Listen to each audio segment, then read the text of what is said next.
You spent 6 hours asking computers what was wrong, the old voice said quietly, but not 1 minute listening to the ship. The words drifted across the vast machinery compartment of the USS Theodore Roosevelt just as another warning alarm echoed through the silent carrier. The red emergency lights painted every steel beam in an uneasy crimson glow, while dozens of mechanics froze in place, staring at diagnostic tablets that stubbornly displayed the same impossible answer. Every major system reported green. Every sensor insisted the nuclear-powered carrier was fully operational. Yet 45,000 tons of American steel sat lifeless at Pier 7, unable to restore primary power less than 12 hours before one of the Navy's most important deployment exercises. Lieutenant Noah Briggs lowered the tablet in frustration, rubbing a hand across tired eyes that had not closed since before sunrise. Around him, engineers crawled beneath massive conduits, checked breaker panels, replaced control modules, and reran software diagnostics for what felt like the 100th time. Every attempt ended the same way. Silence. No hum from the generators. No vibration beneath the deck plates. No heartbeat from the ship. Kyle Bennett slammed a wrench onto a maintenance cart hard enough to make several sailors look up. At 28, he had built a reputation as one of the fleet's brightest mechanical specialists, and failure was something he simply did not tolerate. "Run the diagnostics again," he barked. "The fault has to be somewhere."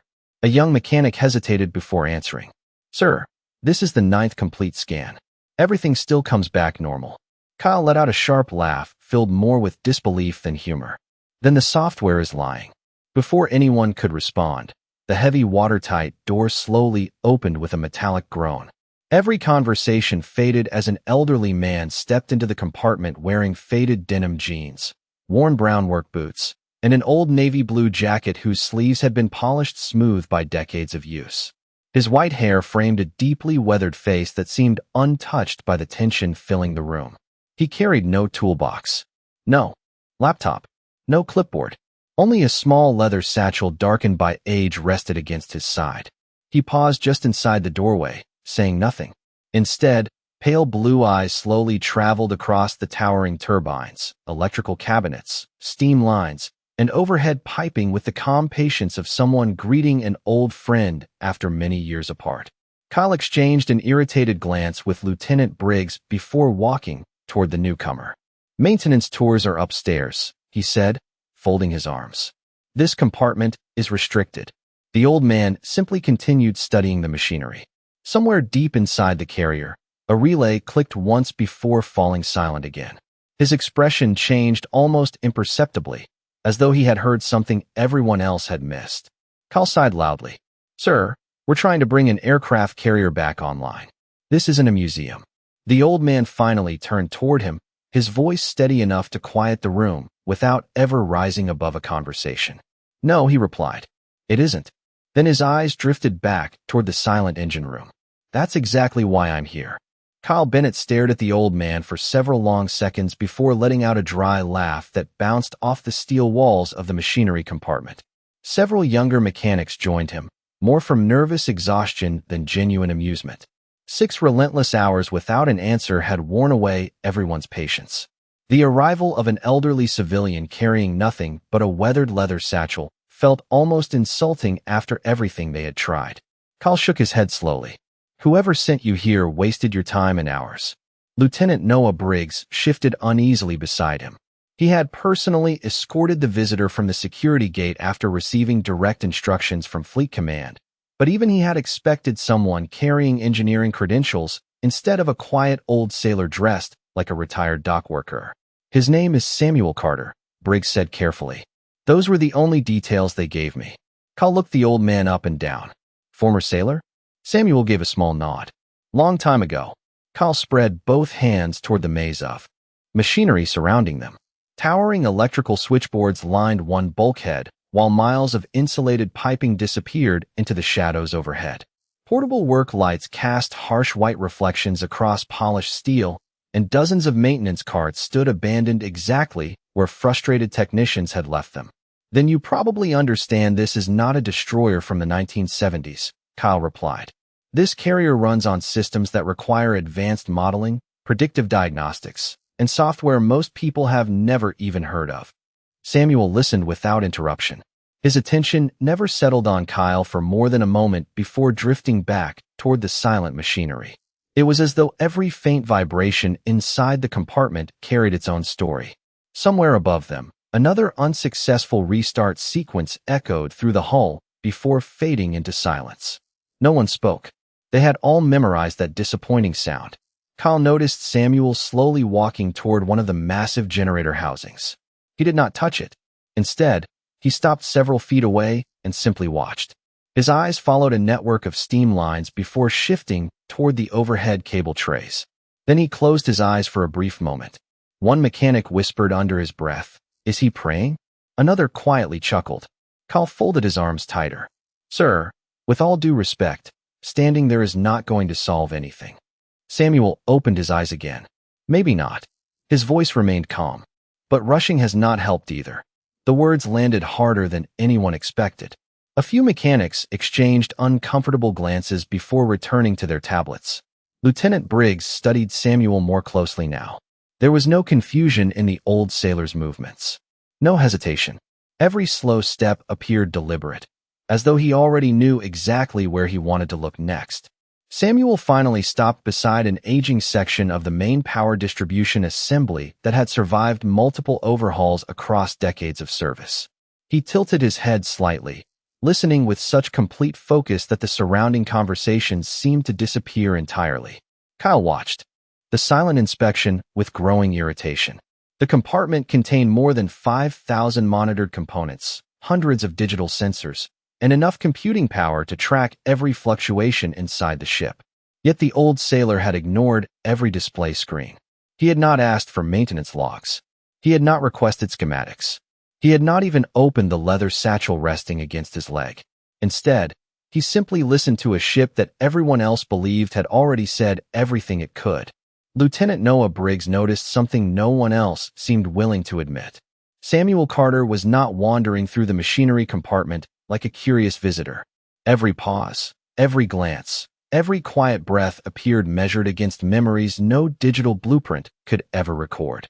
The old sailor slowly walked beneath a row of overhead steam lines until he reached a weathered section of the primary distribution network that had survived decades of upgrades. Fresh paint covered most of the surrounding equipment, but this particular assembly still carried tiny scratches hidden beneath layers of gray coating, the kind left behind by thousands of maintenance hours spread across generations of sailors. Samuel reached into his leather satchel at last. Several mechanics leaned forward, expecting sophisticated testing equipment or specialized electronic instruments. Instead, he carefully removed a folded cotton cloth, an old flashlight with worn brass edges, and a pair of reading glasses whose frames had been repaired more than once. Kyle Bennett could not hide his disappointment. "That is it?" he asked with an exhausted smile.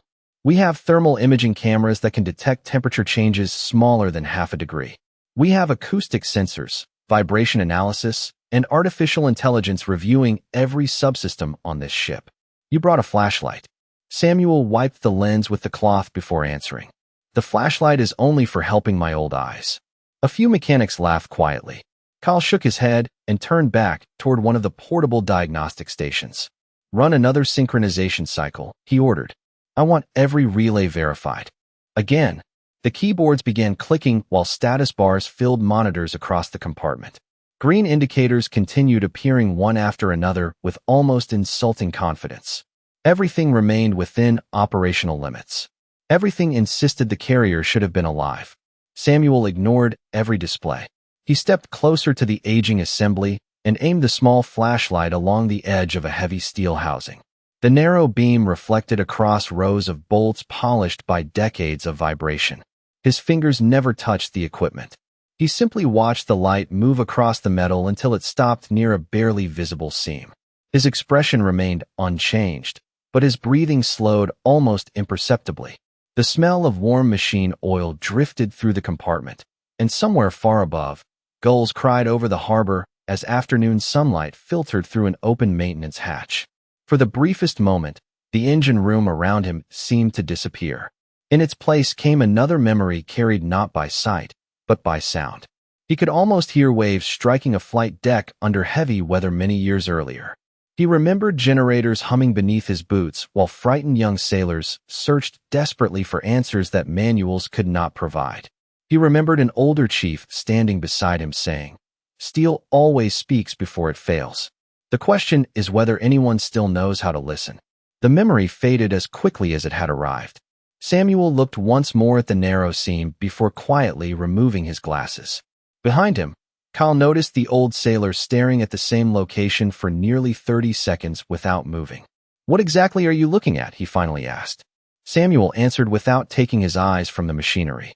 "I am looking at something that should not be perfectly still." Silence settled over the machinery compartment as every pair of eyes followed Samuel Carter.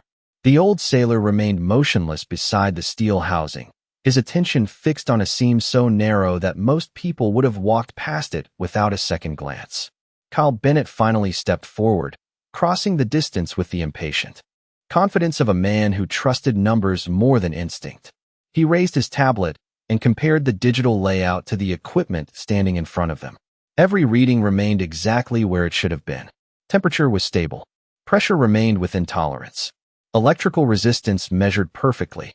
The predictive maintenance software displayed another reassuring green status across the entire assembly.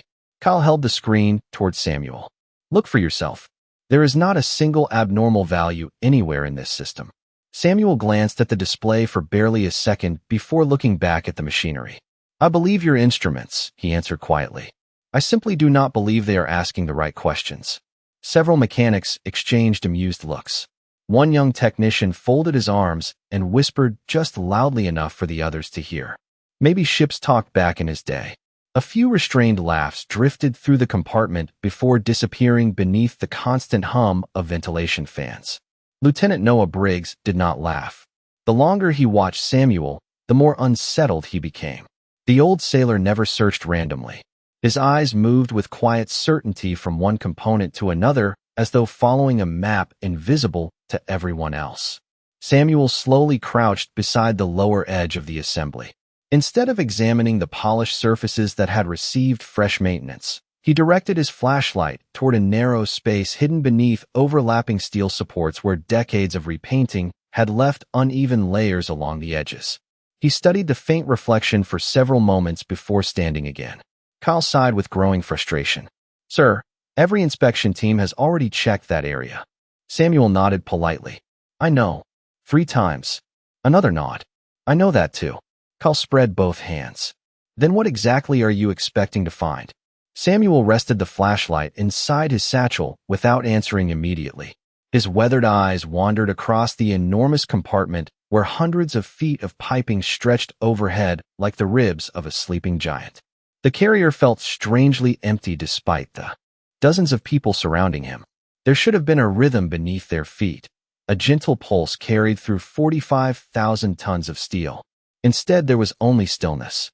Not complete silence, but the unnatural silence of something waiting.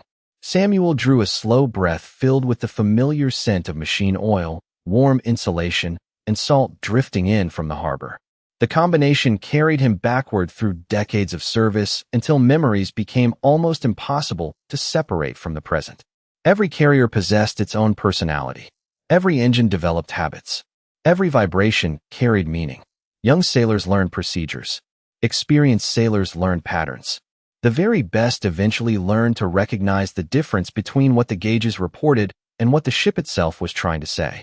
Samuel finally looked toward Kyle with calm, steady eyes. "Your computers measured every system," he said softly. "Now let us find the one thing they never thought to notice." Samuel Carter slowly opened the weathered leather satchel resting against his leg. The compartment grew unexpectedly quiet as every nearby mechanic watched, still expecting some forgotten diagnostic instrument or classified Navy tool. Instead, he carefully lifted out a small roll of faded canvas secured by a cracked leather strap darkened from decades of use. His hands moved with deliberate care, not because they lacked strength, but because every motion carried respect for something far older than the people surrounding him. He unfastened the strap and unfolded the canvas across a nearby maintenance table. Inside rested several ordinary hand tools whose polished steel had long ago lost its factory shine. There was a slim wrench worn smooth around the handle, a brass feeler gauge with faded markings, and a small machinist's mirror no larger than the palm of his hand. Kyle Bennett frowned. That belongs in a museum. Samuel smiled faintly without taking offense. His fingertips rested on the old wrench for a brief moment, and the machinery compartment slowly disappeared from his mind. Suddenly, he was 23 again, standing deep below the flight deck of another carrier as powerful waves slammed against the hull during a violent winter storm in the North Atlantic. The deck pitched beneath his boots while warning lights flashed through clouds of steam. Young sailors rushed through narrow passageways carrying toolboxes and maintenance manuals, their faces tight with worry as every failed restart pushed the ship farther from schedule. Somewhere above, aircraft had already been secured, but the entire crew understood one truth. If primary power could not be restored before sunrise, hundreds of sailors would remain stranded in dangerous seas with no certainty of when help might arrive. Samuel remembered kneeling beside an older Master Chief whose calm voice somehow carried above every alarm. The veteran never raised his voice. He simply placed the same worn wrench into Samuel's hand before saying, "Machines are built from steel, but ships are built from people who refuse to panic." Together, they had spent hours tracing a problem that no checklist mentioned because it had never been expected to happen. They had succeeded not by guessing, but by noticing one tiny mechanical change everyone else believed was too small to matter. When the generators finally awakened, the vibration beneath their boots had felt less like machinery and more like the heartbeat of an old friend returning home. The memory faded with the distant echo of waves striking steel.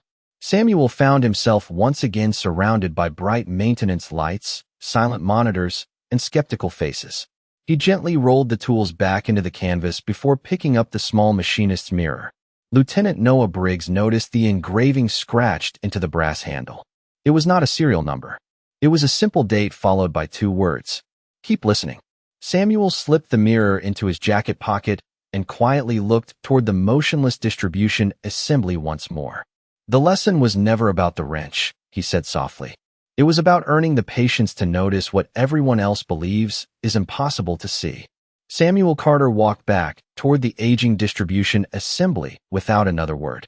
Every mechanic watched him now, not because they believed him, but because no one could understand how an old sailor with a flashlight and a handful of worn tools remained so completely certain. Kyle Bennett followed a few steps behind, his tablet still glowing with flawless diagnostic reports. "Everything in this section has already been inspected," he said. "Alignment checks, electrical continuity, vibration analysis, thermal imaging. Every measurement is inside factory specifications." Samuel nodded. "That is exactly what concerns me." Kyle frowned. "You are saying the problem is that everything looks correct?" "No," Samuel replied. "I am saying everything looks too correct." The words drew puzzled expressions throughout the compartment. Samuel accepted the small machinist's mirror from his jacket pocket and crouched beside the narrow steel housing once again. This time, he directed the mirror into a space hidden beneath overlapping support brackets where overhead lighting could not reach. He angled the mirror carefully, studying a reflection no wider than a postage stamp. Several seconds passed before he quietly reached into his satchel and removed the brass feeler gauge. Without forcing anything, he gently slid the thin strip into a nearly invisible gap between 2 heavy mounting surfaces. It stopped almost immediately. Samuel tried again from another angle. This time the gauge slipped farther before catching against something inside. He slowly stood. "Lieutenant Briggs," he said, "when was this assembly last removed during overhaul?" Briggs quickly searched through maintenance records on his tablet. 8 months ago during the scheduled modernization package." Samuel nodded almost to himself. "I thought so." Kyle crossed his arms. "What did you find?" Samuel pointed toward the hidden seam. "Nothing is broken." Kyle looked relieved for half a second before Samuel continued. "Something was rebuilt almost perfectly." The room fell silent again. Samuel explained without raising his voice. "The replacement assembly is sitting less than 1/16th of an inch farther forward than the original installation. Every sensor still sees acceptable values because every connection remains inside engineering. Tolerance. The software believes the system is healthy because it measures each component individually. But the carrier does not operate as individual parts. It breathes as one machine. Kyle immediately shook his head. 1/16 of an inch cannot shut down a ship this size. Samuel looked toward the towering machinery surrounding them. One note out of tune can silence an entire orchestra. Lieutenant Briggs stared at the narrow seam before slowly lowering his tablet. For the first time all afternoon, he noticed a faint polished mark where two heavy components had been touching only under certain conditions. It was almost invisible unless viewed from precisely the angle Samuel had chosen. None of the scanners had reported it because the contact happened only during the final moments of startup. Samuel quietly stepped back from the assembly. "You have been asking why the carrier refuses to wake up," he said. "The better question is why it keeps trying before something gently tells it to stop." For the first time that day, nobody laughed. Kyle Bennett stared at the faint polished mark hidden inside the narrow seam, while Lieutenant Noah Briggs slowly knelt beside the assembly to see it with his own eyes. It was barely visible, a thin silver line no wider than a strand of fishing line, appearing only when the flashlight struck the steel from exactly the right angle. Briggs carefully compared it against the maintenance drawings on his tablet. Every dimension matched the overhaul records. Every measurement remained inside official tolerances. Yet the mark existed, and none of the inspection reports mentioned it. Samuel Carter stepped back without another word, allowing the younger officers to reach their own conclusions. The old sailor had no interest in winning an argument. He simply waited. Petty Officer Ethan Brooks had been standing near the rear of the compartment throughout the inspection, quietly observing every exchange. He had joined the Navy nearly 15 years earlier, and although he had never met Samuel before today, something about the old man's calm confidence felt strangely familiar. He remembered hearing stories from retired chiefs about a legendary sailor who could diagnose a propulsion problem simply by standing beside the hull. Most people dismissed those stories as sea tales told over coffee after retirement ceremonies. Looking at Samuel now, Brooks suddenly wondered if those stories had never been exaggerated at all. He quietly stepped into a nearby communications alcove and pulled out his secure duty phone.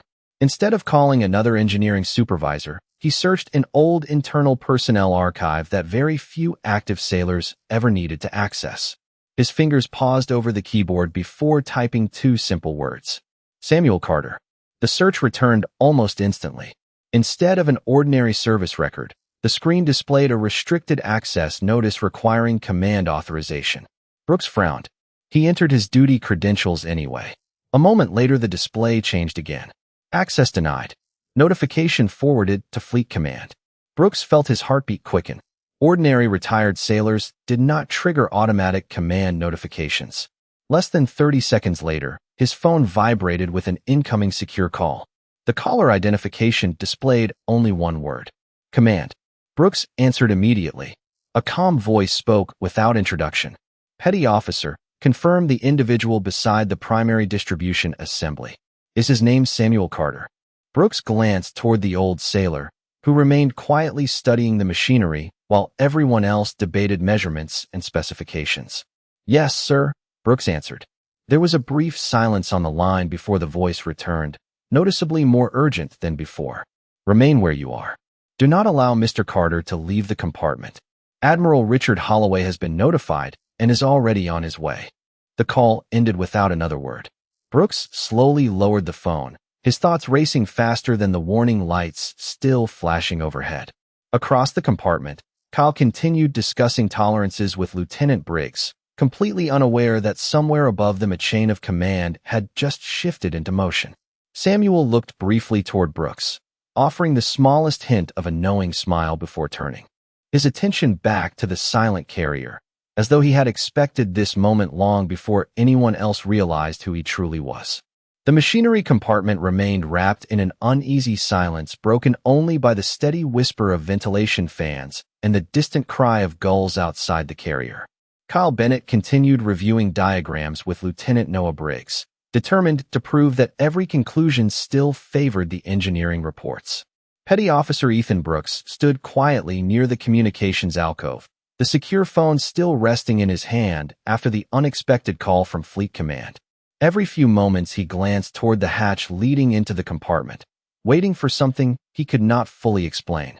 Samuel Carter appeared completely unconcerned by the growing tension around him. He remained beside the silent distribution assembly with one hand resting lightly on the worn leather satchel, his attention fixed on the machinery as though the conversation around him belonged to another world entirely. Nearly 4 minutes passed before heavy footsteps echoed through the steel passageway outside. The sound carried with unmistakable purpose. Conversations faded one by one until the compartment became almost perfectly still. The watertight door swung open, and Admiral Richard Holloway entered without ceremony, accompanied only by a single aide who stopped immediately at the entrance.